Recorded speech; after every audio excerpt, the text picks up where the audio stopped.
Is your customer community helping to reduce churn? Is your customer community helping to increase renewal opportunities? Is your customer community taking high-risk accounts and converting them into raving fans or great customers? Whatever your terminology is, we've all got one of those of what we call our favorite customers and happy customers. So get that together. This is The Anonymous Marketer, a podcast where we tackle the biggest questions from the B2B marketing community. But instead of bringing on guests for a quick chat, every question comes from an anonymous source. These are the questions B2B marketers have but are afraid to ask. Let's start the conversation. Hey, I'm Nick Bennett, and I'm excited to get into this episode and dive into some of the new anonymous questions that we received. But before we get into it, I wanted to do my part and highlight our supporters. In fact, the average employee sends around 10,000 emails per year. That means a company with 100 employees sends over 1 million emails annually. That's 1 million missed opportunities to showcase your brand, grow your funnel, and close more deals. OpenSense turns every employee email into a beautifully branded targeted ad channel that returns 4 to 7% CTR on average. Now, the best part, it's one simple platform to manage email signatures, promote upcoming events, distribute content, and more on Outlook and Gmail.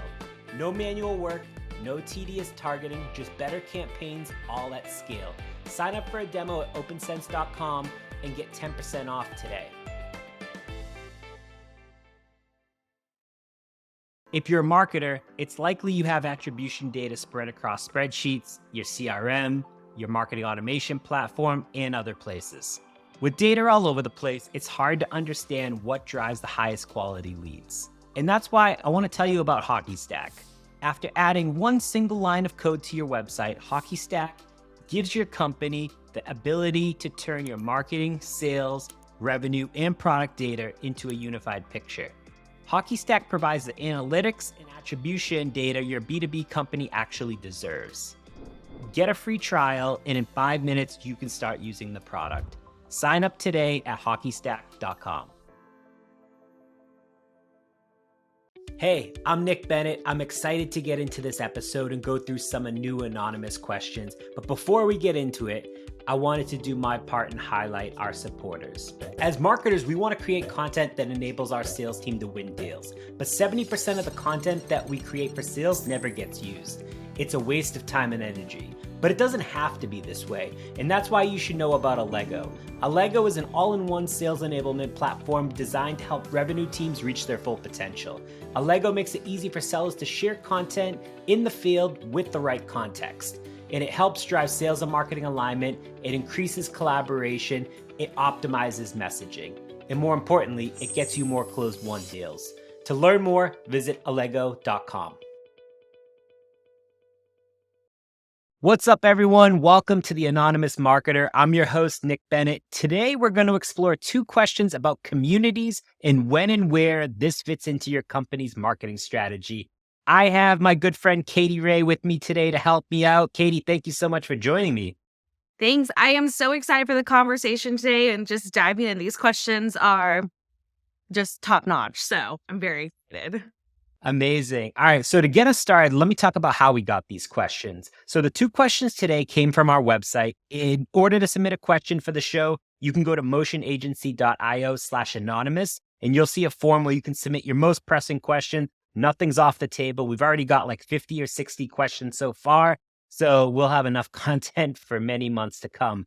And so the reason that I grouped these questions together is because they have to deal with community and how this integrates with a broader marketing strategy. And Katie, I knew you'd provide an interesting perspective on these types of questions because, ultimately you are the head of community at Metadata. It's a company, I'm very familiar with, big fan of. So I am excited. So why don't we jump into this first question? And so a couple things to keep in mind with this anonymous source. And, for those that may be new to listening, I like to break down like the type of individual. Again, I don't know who this is, but the type of individual that has submitted this question. So this person works at a B2B SaaS company, so we can definitely relate. And they're on a marketing team of 2 to 5 people. Question is, community, is a big part of our company's plan in 23. But if your company doesn't have a dedicated community yet and hasn't really even started, what are the first few things you would do to get the ball rolling as a marketer? So, Katie, this seems like this person's just getting started with community. It can be tough to prioritize on what to actually focus on first. So before we get into the steps, can you define what community means to you from the perspective of a B2B marketer at a SaaS company? Yeah, absolutely. And my definition could be very different from everyone else's. So I'll just give that caveat of all of this I'm sharing is just from personal experiences. I am not an expert. I don't want to be an expert. I just always want to keep learning. So just keep that in mind. But for me, community, it's a group of people with some level of a shared identity. Now, that's super vague because what you'll see on LinkedIn and all over the places, it's an audience that's been converted or it's people engaging with each other. And some of those are aspects of what a community is. But I think especially in relation to this question, you have to define like what that community looks like for you. So for us at Metadata at my time at Sales Hacker and Cleary, it was always a group of people that wanted to do something different. So at Sales Hacker was a group of sellers that were tired of how we used to do sales and wanted to move into a new era of how we did sales. No more little black book on the golf course, but a more team environment, which is very interesting for sales, but we're getting there. And then same thing at Cleary, it was a customer community. So the shared identity that they had was they were all customers and they were all wanting to figure out how to use the platform better. And then at Metadata, it's all demand gen marketers that are wanting to get better at what they do. And so for them, every aspect of what we build in the community is built by the community in the sense of it's all going towards that one goal.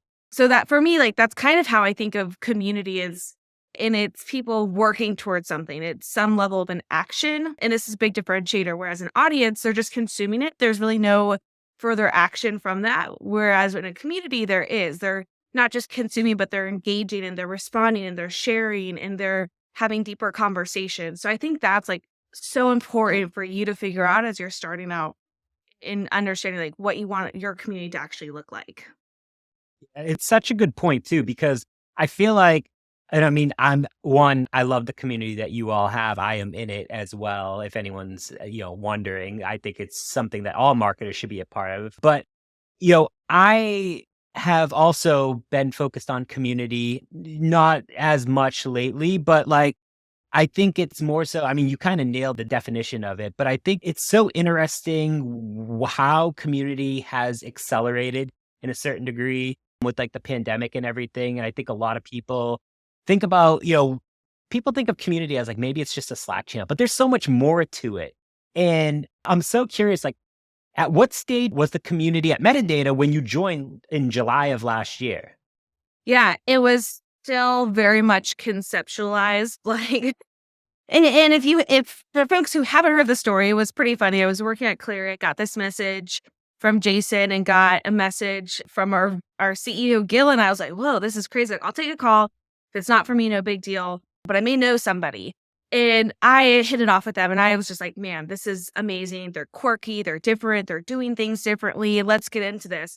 And whenever I came on that first call that I had, I remember talking to my husband after, like, what the hell did I just sign up for? Because Jason was like, we're building a community in 3 weeks. And I was like, well, how long is your hiring process? Like, what are we, like, am I jumping in and there's already a community built? Because I'm not a fan of that. And we can talk about that later, but I think there's a lot of worry whenever something's in a situation like that. And so through more and more conversation, it was amazing to see the taxonomy that I was going to have because Jason and Mark and the team were just like, you're the expert in this. We want you to build what you think. And so I came in and they said, we want a demand gen community.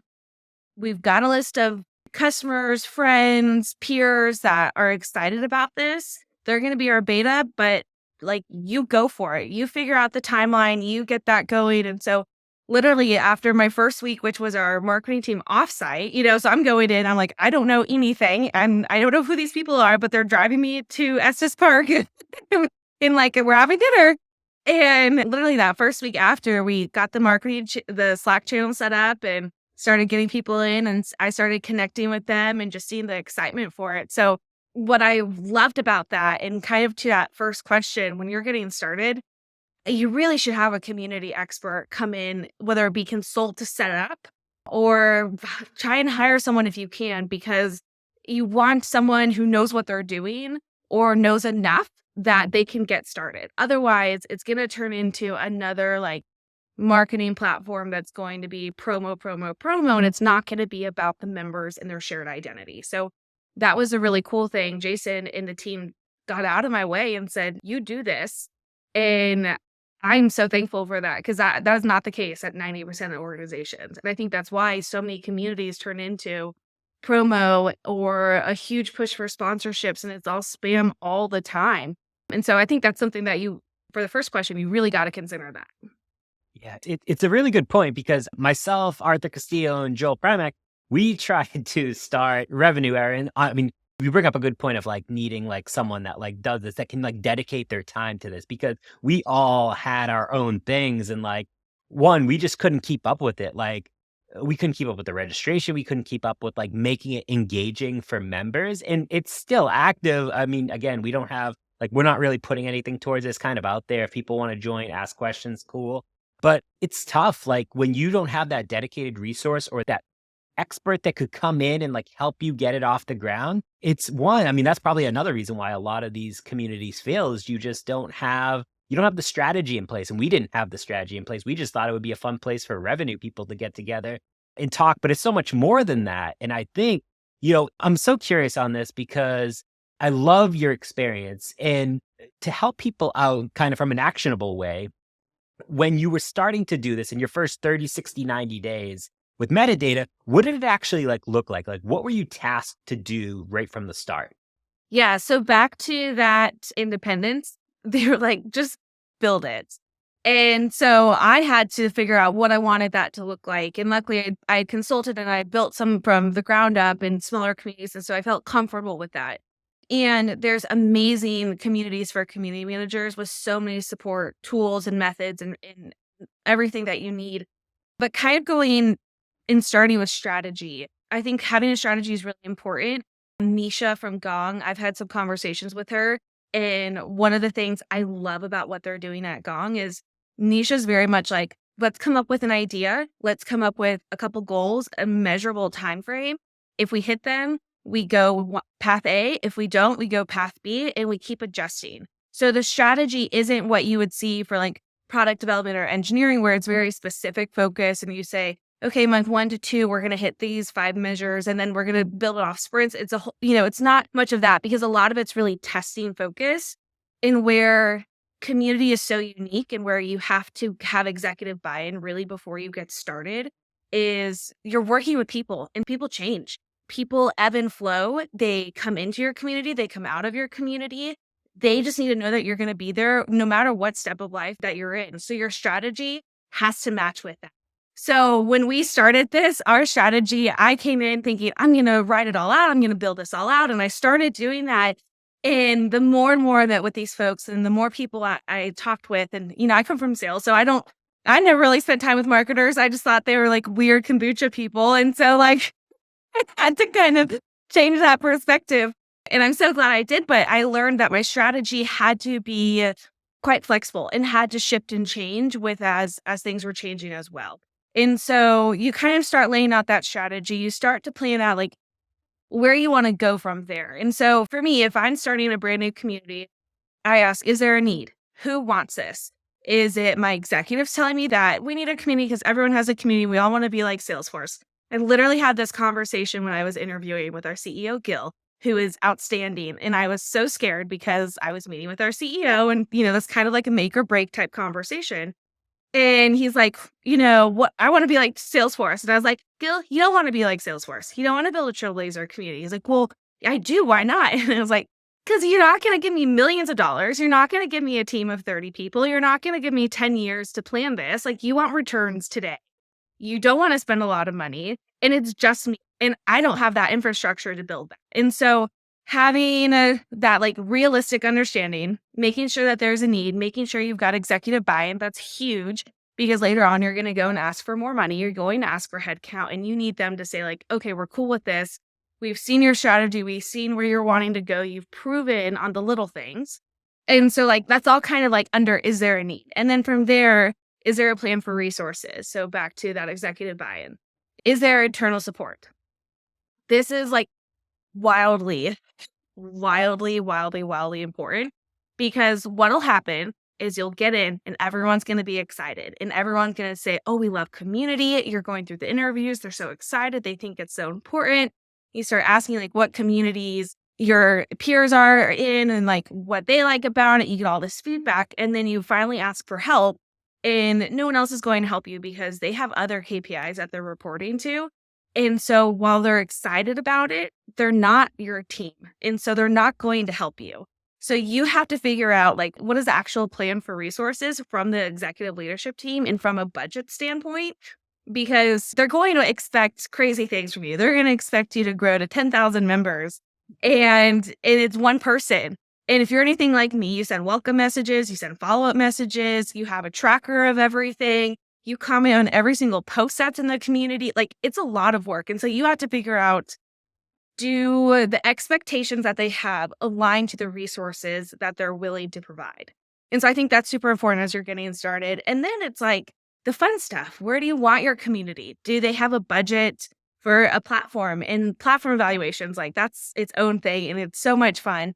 But it's also a big make or break, because if you start on Slack and then you want to move to a platform later on, like then you have to figure out if you can migrate, because if you migrate, you're going to lose about 20% of the members. And so you have to kind of figure out what that process is going to look like. But even more so, you have to figure out, for my community, is it a customer community? Is it an industry community? Is it like a developer community, a Web3 community? Like who's this really for? And that kind of goes to, is there a need at the very beginning? But then you also have to say, how do I meet them where they're at so I have the least amount of friction to get them to engage in that community? So for us on Slack, everyone has Slack. It's either Slack or Teams. And so, or they're a part of Slack group. So we're going to be on their little, on the left side, and they'll see notifications. And so like, that's something to think about. I remember Modern Sales Pros, it started out as an email chain, which was horribly obnoxious. And many of us put it in a folder and we would check it when we wanted to. But it worked because a lot of us, I don't even think Slack was like a super big thing when that started almost 10 years ago or 8 years ago.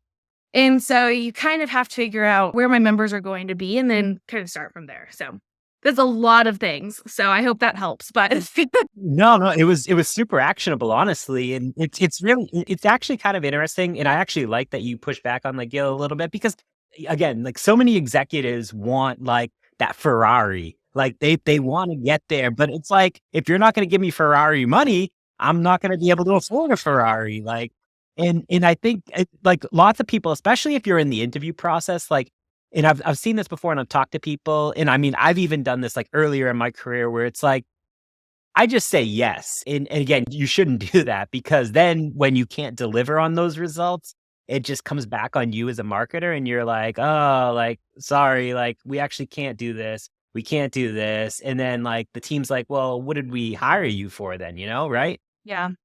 Yeah. I think especially younger in our careers, that's, I mean, I remember some of my sales interviews and I was like, oh yeah, I can do this. Yeah, absolutely. And I'm like, I have no idea what the hell I'm doing. And my husband's been in sales forever. And I remember calling him and being like, how do I handle this objection? Like there's no internal enablement. I don't even know what to do. So I'm like, thank God for corporate bro. So I'm like looking at everything and but I also think too, I don't ever want anyone to be discouraged by the fact that they may not be able to do it. Like there were definitely aspects of this job that I wasn't necessarily as comfortable with. And so I was like, oh man, I don't know. But I felt like I could find the resources to support me. But I think that's the biggest thing. Like you may not need to know everything, but as long as you're trying, you're asking for help, you're looking for the resources, like you'll be able to make it. But also you don't want to say yes to everything and then get stuck in like a really shitty spot and be like, what am I doing? And then you look really bad too. So I think that's something there's a really fine line to consider for something like that. Yeah, 100%.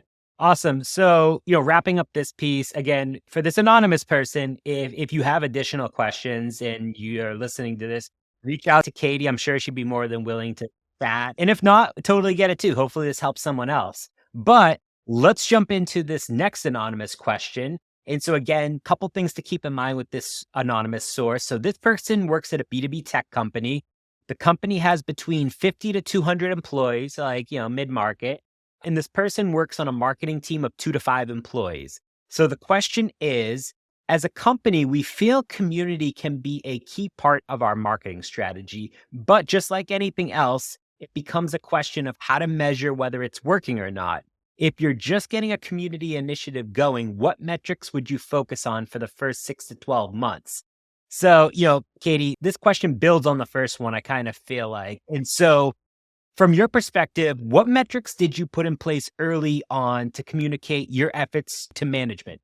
Yeah, absolutely. I'm actually pulling up a PowerPoint presentation because I want to get very specific. So there's a lot of things that you can be tracking that you should be tracking. And I think it really depends on the type of community that you have. So like for a customer success community, you really want to show that you have a majority, if not all customers in the community. You really want to show how many people are participating in the webinars or master classes or what have you, some level of the education that you're providing. I think it also depends on, is customer education participating in the community? I would actually talk with executive leadership team and see about getting some KPIs tied to the community if it is a customer community, because education and product and feedback, like all of that needs to be a part of the community, the supporting function for it. So I would think about those engagement, growth, all of that. Super exciting. A lot of times it's more so vanity metrics. I'm more interested in like what I'm tracking right now is, while I want to have large numbers for growth and engagement, I want to see like out of how many members we have, how many are actually coming into the community every day, how many are actually participating, how many messages we're getting, and how many replies we're getting to threads, because that means they're having deeper conversations. And I love that. And that's what I want in the community. Yeah. Back to customer communities though, these are really important. Is your customer community helping to reduce churn? Is your customer community helping to increase renewal opportunities? Is your customer community taking high risk accounts and converting them into raving fans or great customers, whatever your terminology is? We've all got one of those of what we call our favorite customers and happy customers. So get that together. And then like 2, if you have like support actions in the community, is it reducing tickets? Is it reducing ticket times? Is it getting results faster? And some of these will be kind of NPS type scores, which I'm not a big fan of because they're heavily skewed based off the people who answer them, which are the members who are usually most excited anyways. So you're not really getting the feedback from the people that are high risk. And so I would actually try and do some type of reporting around those members specifically. That's what I did at Sales Hacker, was I would pull a list of people who dropped off each month and then individually message them, because I'm wanting to know, like, why are people leaving? In the demand community, of course, growth, engagement, event attendance. Is it new members joining? And then like you have to kind of set percentage and goals. I think that's the hardest thing. I'm a big fan of trying to get grace for like the first 6 months and setting a baseline off of that, because everyone's community is going to be different and everyone's goals for their community are going to be different. And so it's really difficult to take, a support community's baseline and then hold it up against an industry community. Promotion's different. So of course you're going to get different responses. So I think that's one of the hardest things, is just getting executive buy-in on like delayed goals. But yeah, I think one of the biggest things though for showing that you're bringing in money or saving money is like influence calls, influence initial, like top of funnel type work, influence pipeline renewals. It's interesting because a demand community, we're not like necessarily a demand gen tool, and we're also not like a customer type tool, but we do have a customer channel. And Nick, I'm sure you've seen, like, there's been prospects in there that are like, hey, we're evaluating metadata. What do people think? And where we're really quirky, and one of the things that I love about what we do is we let that conversation stay, because I have such faith in our product and our company as a whole that I'm sure customers will come in and say the good, the bad, and the great, like whatever that looks like. And I have such faith that it's going to be good responses that, like, I'm not going to touch that. I want that to stay organic. But then I'm able to track that. There's a few like really cool tools, like Talkbase is really great. I'm excited to keep working with them and tracking event engagement and like how many people are showing back up to my events, how many people are new, how many people are new to events and then converting to community members. But then, of course, I'm tracking everything in Salesforce around like what campaigns are the best. Eventually, I want to say, we took the whole year, we tracked all of the different types of events that we did. And what we found was webinars were 30% more likely to increase renewals. So we're going to put more effort towards webinars or like customer education side. And then I'm going to say 60% of those that attended events were entered into the pipeline and made it to stage 3. Therefore, I'm going to spend more time. But I think the biggest thing is just trying to get that time to get that data so that way you can then make educated decisions and like revamp your strategy from that. So that's like what's top of mind for me. I know that's a lot, but No, it was really good, honestly. And you kind of led me to my next question. But before I get to that, fun fact, so we actually have a community at Airmead. It was before a lot of our time. It was more the support team is kind of using it. Customers are in there. But right before this call, we were talking about like reestablishing a community and like, what does that actually look like? And I was like, oh, this is so timely for my conversation with you because a lot of these insights help me. And I mean, I've been a part of communities. I've helped launch aspects of it more from like the event lens a little bit. But I think one of the questions that it makes me think, when you talked about like a year in, like being able to show actual like results so you know what to double down on, how long do you think it actually takes to know if the company is on the right track for the community? Like, is there like a, I don't know, magic window of saying like 6 months, like by 6 months, you should know X? yeah, well, I think it's more so depending on what your goal is. So making sure that you have those goals pretty well solidified at the very beginning. And if your goal is like, let's do some experimentation the first 3 months, and then from there, pivot where needed and then reevaluate the goals. And, it's going to be the first 3 months. I think for us, we saw pretty quickly kind of like how people felt about things. One of the things that's been really important for us to track is actually feedback that we're getting from members. We've done a customer and community member survey, which is really great. Once again, it's oftentimes only happy people, but it was awesome to see. Like, I've worked really, really hard to try and build a level of trust within the community with me and the members. And so I get feedback all the time of, hey, can you stop using @channel? Can you stop using like, or like, hey, I really like this. I didn't feel that it encompassed this though. And so like, I try really hard to take that feedback and make those changes. But I think whenever you're looking for like where that perfect window is to say like, okay, we're on the right track, I don't think there's just one. I think you have to be kind of checking in on that every couple of months. I would say first month, third month, and 6th month, especially, and figure out like, it's just gut checks. Like, here's what we did in month 1. Is what we're doing successful? Are we measuring appropriately? Because I know there's been things that I've done where I'm like, I don't know how to measure this. And I know it's important. And I know that this data is super helpful, but I don't know how to measure it. And so like, what do I do for that? And so I had to say, okay, well, I've got to take a step back. I've got to change how people sign up for this. Like our roundtables, I just have members DM me and I'm like, that's not super helpful. I hate keeping track of everything in Excel sheets. So like, I need to change some of that. And that's a really good gut check to have. And then now that we're making those changes, it aligns a lot more with our goals. And so like, I feel like we're on the right path for that because I'm able to track it. I'm able to use that data to, like I said, figure out what we're going to start refocusing on over the next 6 to 8 months. But I think that's the biggest thing is you don't want to like, okay, this is a bad analogy, but just this is what's coming straight to my mind. You don't put bleach on your hair and then you say, oh, let's just give it another 10 minutes. Let's just like, it'll ruin your hair. It'll destroy it and it'll come out spaghetti and break and you'll be very upset. Instead, you keep checking on it every 2 minutes. And then you're like, oh, we're at the perfect spot, then we can do it, right? Like it's better to catch problems early than let them go on, tarnish your reputation, and like cause big problems long term. Same thing with community. You want to be checking in little micro times. Block it on your calendar every 3 Fridays, or something like that, where you just spend 2 hours and you just check everything and say, okay, I like this, I don't like this, I'm changing this. And if you want to give a report to your executives, then you have that and you're comfortable and you know your information, which is going to be even more impactful later on. So that's kind of how I would run things. Yeah, no, I mean, you kind of nailed it. And I think you do a fantastic job of using feedback from the community to make adjustments because a lot of people don't actually do that. But helping this person, like, I think like one, like you have to actually use the feedback from the community. Like you can't do it in a vacuum where it's like one person. I mean, it's just kind of like leadership sometimes says marketing should be doing this, but like they're not really in the weeds of what marketing is doing every day. But like, they think they should call the shots. Like, why not use the feedback from the collective group? So you do a fantastic job with that.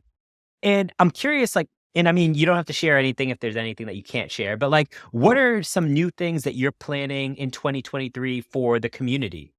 Yeah, absolutely. So, kind of to dovetail on the feedback, and it'll explain what we're doing.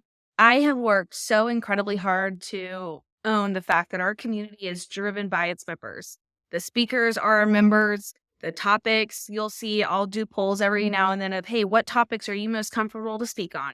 And so the last 2 weeks, I've been following up on everyone that voted, planning everything out going into May right now on content and just trying to make it about our members and make it different. Because what I saw at Sales Hacker was I would plan all these events because our sponsors wanted us to.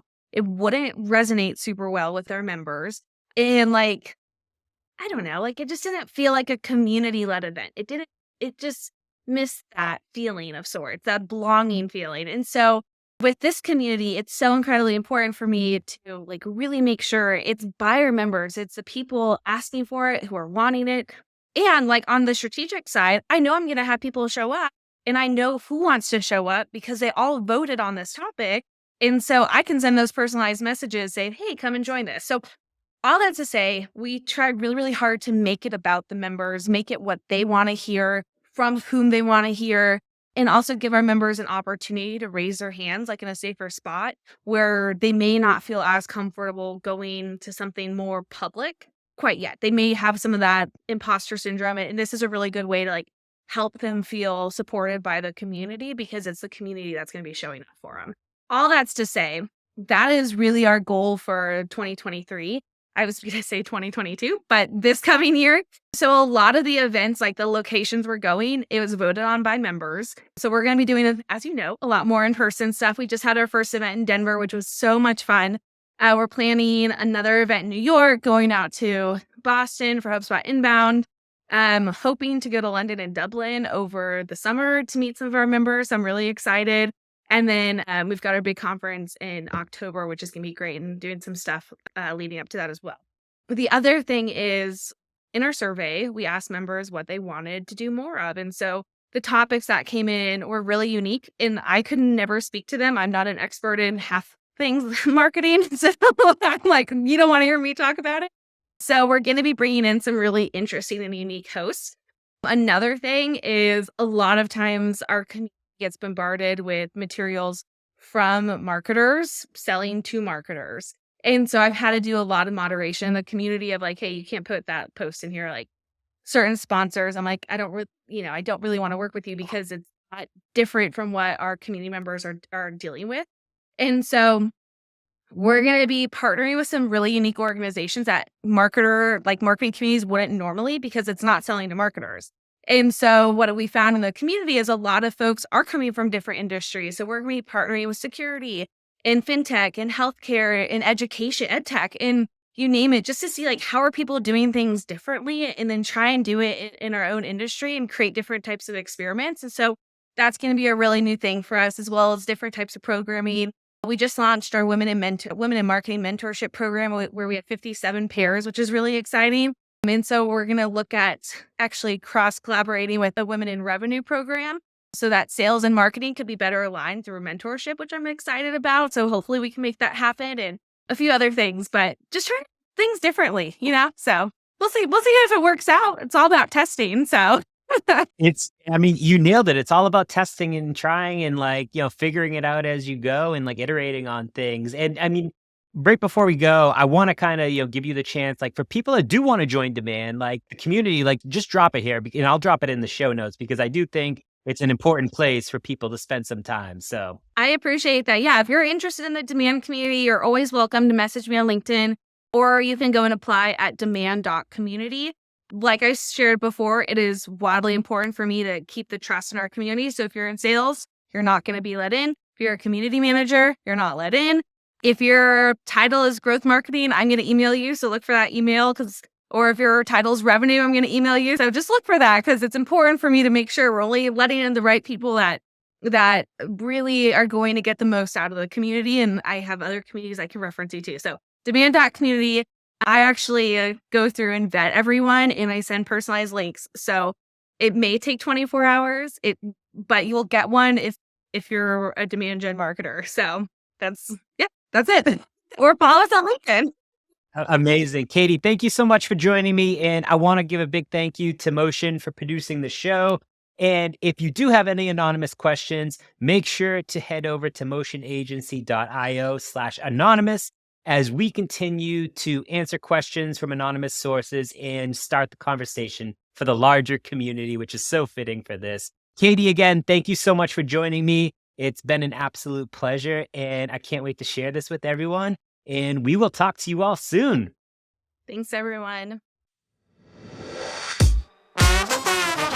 Thanks for checking out this episode of The Anonymous Marketer. For more episodes, check us out wherever you get your favorite podcasts, or visit us on the web at motionagency.io/anonymous. And finally, this show is produced by Motion, a done-for-you podcast agency for small, scrappy B2B tech marketers. To learn how you can launch and grow a podcast for your company, visit motionagency.io.